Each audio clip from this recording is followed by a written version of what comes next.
নীল নদের পানি যেমন নীল নয়, ঠিক দাঁড়িয়ে টুপি আর পাঞ্জাবি থাকলেই সেটি ইসলামের পক্ষে থাকবে সেটা তেমন নয়।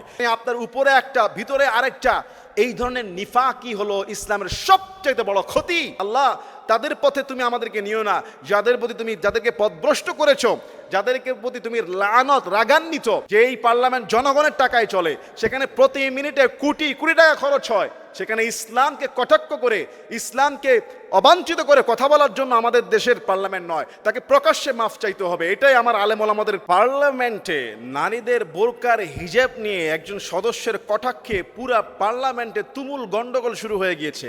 আমি আশ্চর্য হয়ে গিয়েছি, পার্লামেন্টের একজন সংরক্ষিত নারী আসনের হেজাব পর্দা বোরকা নিয়ে আরেকজন পার্লামেন্ট মেম্বার, যার দাড়ি সাদা, টুপি সাদা, পাঞ্জাবি সাদা, মনে হয় যেন একজন বুজুর্গ, কিন্তু তিনি তার বক্তব্যে যেভাবে আরেকজন নারী সদস্যের শরীয়তের এই পোশাক নিয়ে, হেজাব আর পর্দা নিয়ে এমনভাবে কটাক্ষ করেছেন, এমনভাবে তিনি তুচ্ছ তাচ্ছিল্য করেছেন, পুরো পার্লামেন্টের সদস্যরা ক্ষোভে ফেটে শুধু অসন্তুষ্ট হন নাই, স্পিকার বাধ্য হয়ে তার এই বক্তব্যকে পাঞ্চ করেছেন।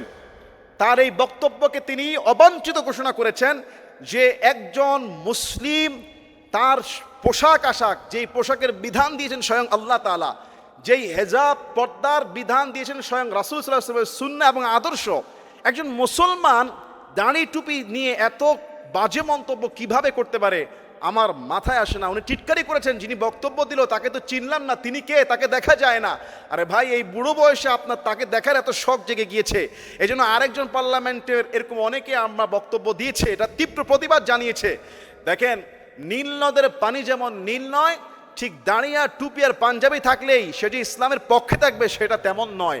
কেননা আল্লাহ তাআলা সূরা বাকারার মধ্যে এদের মুখোশ উন্মোচন করে আয়াত ১৫০০ বছর আগে নাজিল করেছেন। এবং ওই পার্লামেন্ট মেম্বার, তিনি পার্লামেন্টের বাইরে আরেকটা বক্তব্যের ভিডিওতে দেখা গিয়েছে, তিনি বলতেছেন যে ইসলামের ইতিহাসের সাবজেক্টটা নাকি চিড়িয়াখানায় রাখা দরকার। নাউজুবিল্লাহ, ইসলামের ইতিহাস এই সাবজেক্টটা নিয়ে তিনি বলছেন এদেরকে একটা চিড়িয়াখানায় রাখো, এদের জন্য একটা চিড়িয়াখানা দরকার। দেখেন কতটা তুচ্ছ তাচ্ছিল্য।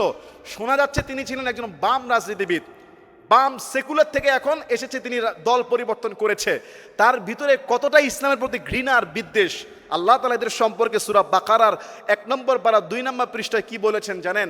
ওয়া ইযা লাকুল্লাযীনা আমানু ক্বালু আমান্না, এরা যখন ঈমানদারদের সঙ্গে যায় তারা বলে আমরা ঈমান এনেছি। ওয়া ইযা খালাউ ইলা শায়াতিনহিম, যখন শয়তানদের সঙ্গে মিলিত হয় ক্বালু ইন্না মাআকুম, আমরা তোমাদের সাথে আছি।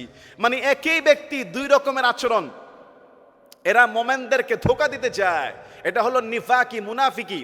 আপনি দেখাচ্ছেন যে বড় টুপি, দাড়ি, জুব্বা, আবার একদিকে আপনি ইসলামের পর্দা নিয়ে কটাক্ষ করছেন, ইসলামের ইতিহাস সাবজেক্ট নিয়ে কটাক্ষ করছেন। মানে আপনার উপরে একটা ভিতরে আরেকটা, এই ধরনের নিফাকি হলো ইসলামের সবচেয়ে বড় ক্ষতি। আজকে পার্লামেন্ট মেম্বাররা তাকে শুধু বলেছে যে পার্লামেন্টের সমস্ত রীতিনীতিকে তিনি ছাপিয়ে চলে গেছেন। আর আমি যদি থাকতাম সেই জায়গায় বলতাম যে উনাকে ইনস্ট্যান্ট একজন মানুষের স্বাধীনতা, ইসলামকে কটাক্ষ করা, মানুষের পোশাক নিয়ে তাকে এইভাবে হ্যায় প্রতিপূর্ণ করা, আরেকজন পার্লামেন্টের মেম্বারকে নিয়ে তাকে ইনস্ট্যান্ট বহিষ্কারের দাবি জানাতাম। যাই হোক, আল্লাহ তাআলা হয়তো বয়স হয়েছে, ঈমান কবে আসবে জানি না, আল্লাহ উনাকে সহ আমাদের সবাইকে হিদায়াত দান করুক। এই সমস্ত গুমরাহি থেকে আল্লাহর কাছে পানাহ চাইতে হবে ভাই।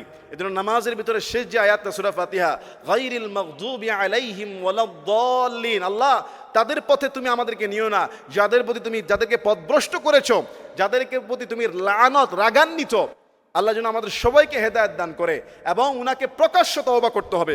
উনার বক্তব্য শুধু পাঞ্চ করলে হবে না, উনাকে নিজে পার্লামেন্টে দাঁড়িয়ে, যে এই পার্লামেন্ট জনগণের টাকায় চলে, সেখানে প্রতি মিনিটে কোটি কোটি টাকা খরচ হয়, সেখানে ইসলামকে কটাক্ষ করে, ইসলামকে অবাঞ্ছিত করে কথা বলার জন্য আমাদের দেশের পার্লামেন্ট নয়, তাকে প্রকাশ্যে মাফ চাইতে হবে। এটাই আমার আলেম ওলামাদের পক্ষ থেকে দাবি। আল্লাহ ওনাকে হেদায়েত দান করুক। একদিন আমি জোহরের নামাজের সময়, জোহরের আগের থেকে অনেক পিঠের ব্যথা অনুভব করছিলাম, তো জোহর পড়ে মসজিদের ভিতরে বসেই নিজে হাতটা পিঠের মধ্যে রেখে দোয়াটা পড়েছিলাম।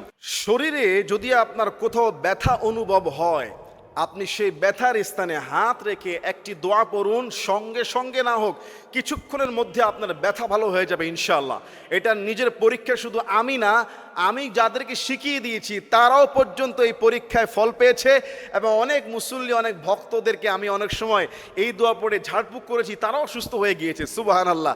একদিন আমি জোহরের নামাজের সময় জোহরের আগের থেকে অনেক পিঠের ব্যথা অনুভব করছিলাম, তো জোহর পড়ে মসজিদের ভিতরে বসেই নিজের হাতটা পিঠের মধ্যে রেখে দোয়াটা পড়েছিলাম। ব্যথার স্থানের উপর হাতটা আপনি রেখে বিসমিল্লাহ পড়বেন একবার, বিসমিল্লাহ একবার পড়ে, বা তিনবার বিসমিল্লাহ তিনবার পড়বেন। যেমন আপনার মাথা ব্যথা হতে পারে, বুক ব্যথা, হাঁটু ব্যথা, কোমর ব্যথা, চোখ ব্যথা, পা ব্যথা, যেখানে আপনি ব্যথা পান, পড়ে গিয়ে হোক বা যে কোনো বাতের ব্যথা হোক, ব্যথার স্থানে হাত রেখে বিসমিল্লাহ বিসমিল্লাহ বিসমিল্লাহ তিনবার বিসমিল্লাহ বলবেন, মানে আল্লাহর নামে শুরু করছি। তিনবার বিসমিল্লাহ বলে আপনি ইখলাসের সাথে ইয়াকিনের সাথে পড়বেন, আউযু বিল্লাহি ওয়া কুদরাতিহি মিন শাররি মা আজিদু ওয়া উহাযিরু। এই দোয়াটা আপনি অর্থের দিকে খেয়াল করে পড়বেন যে আমি আল্লাহর কাছে আশ্রয় চাচ্ছি এই ব্যথা ভয় থেকে, আল্লাহর নামে তার কুদরতে আমি আশ্রয় চাচ্ছি। রংপুরে আপনার ভ্যান চালায়, উনি আমার লেকচার শুনে এই আমলটা করে আমাকে ফোন দিয়ে থ্যাঙ্কস দিয়েছেন, হুজুর আমার এই ব্যথা ভালোই হচ্ছিল না, কিন্তু আপনার এই দোয়াটা আমল করার পরে আমার ব্যথা ভালো হয়ে গিয়েছে। সুবহানাল্লাহ। আমি নিজে বহুবার মাথায় পিঠে পেটে যখনই কার ব্যথা হয়েছে, আমার অনেক ভক্ত মুসল্লি, হুজুর ব্যথা লাগতেছে, হাত ধরে বিসমিল্লাহ বিসমিল্লাহ বিসমিল্লাহ তিনবার পড়ে আপনি নিজেরটাও নিজে ঝাড়ফুঁক করতে পারেন, আরেকজনটাও করে দিতে পারেন। দোয়াটা তবে সুন্দর মতো পড়তে হবে, আউযু বিল্লাহি ওয়া কুদরাতিহি মিন শাররি মা আজিদু ওয়া উহা, এখানে অনেকে উচ্চারণটা করতে পারে না, ওয়া উহাযিরু, যে আমি আল্লাহর নামে এই আপনার কাছে আশ্রয় চাচ্ছি, আল্লাহ আপনার কুদরতে আপনি আমার এই ব্যথাকে, আমার ভয়কে, আমার এই রোগকে দূর করে দেন। এরকম চিন্তা করে ব্যথার স্থানে হাত রেখে 7 বার পড়বেন ইনশাল্লাহ। আমি বলছি না যে আপনি ডাক্তারের কাছে যাবেন না, তবে আল্লাহর সাহায্য দরকার। ইনশাল্লাহ 1 দিন 2 দিন 3 দিন 7 দিনের ভিতরে আপনার ব্যথা ভালো হবে। পাশাপাশি আপনি তো ডাক্তারি চিকিৎসা নেবেনই, সেই চিকিৎসা তো নেবেন, রোগের ঔষধ আল্লাহ তাআলাও সেটাও আল্লাহর আবিষ্কার, যে সমস্ত রসুল বলেছেন এমন কোনো রোগ নাই যেটার ঔষধ আল্লাহ দেন নাই, এটাও আল্লাহ তাআলা দিয়েছেন, মানুষকে জ্ঞান দিয়েছেন কিভাবে মেডিসিন, কোন রোগের কি মেডিসিন তৈরি করতে হয়, সেটাও আপনি খাবেন। অনেক সময় মেডিসিনও কাজ হয় না, আবার অনেক সময় দোয়াও কাজ হয় না। কারণ কি, আমরা যদি ইয়াকিনের সাথে দোয়া না করি, আমাদের দোয়া যদি কবুল না হয়, তাহলে তো দোয়া কবুল হবে না। এই জন্য হালাল খেতে হবে, ইখলাসের সাথে ইয়াকিনের সাথে ভরসা করে দোয়া করলে। আমি যেমন পরীক্ষা পেয়েছি, অনেক মুসলমান যেমন পরীক্ষা পেয়েছে, অনেককে যেমন আমি নিজে ঝাড়ফুঁক করানোর পরে এসে বলেছে পরের সপ্তাহ হুজুর আমি ভালো হয়ে গিয়েছি, আপনিও পাবেন ইনশাআল্লাহ। কারণ ব্যথার যন্ত্রণা এটা এমন একটা খারাপ জিনিস, এটা যদি শরীরের কোথাও শুরু হয় আর কোনোটা ভালো লাগে না। মাথা ব্যথা বলেন, হাত ব্যথা বলেন, পেট ব্যথা বলেন, পিঠ ব্যথা বলেন, হাঁটু ব্যথা বলেন, আল্লাহ তাআলার রাসূল আমাদেরকে এগুলি শিখিয়ে দিয়েছেন। আল্লাহ যেন আমল করার তৌফিক দান করে দেয়, বলি আল্লাহুম্মা আমিন।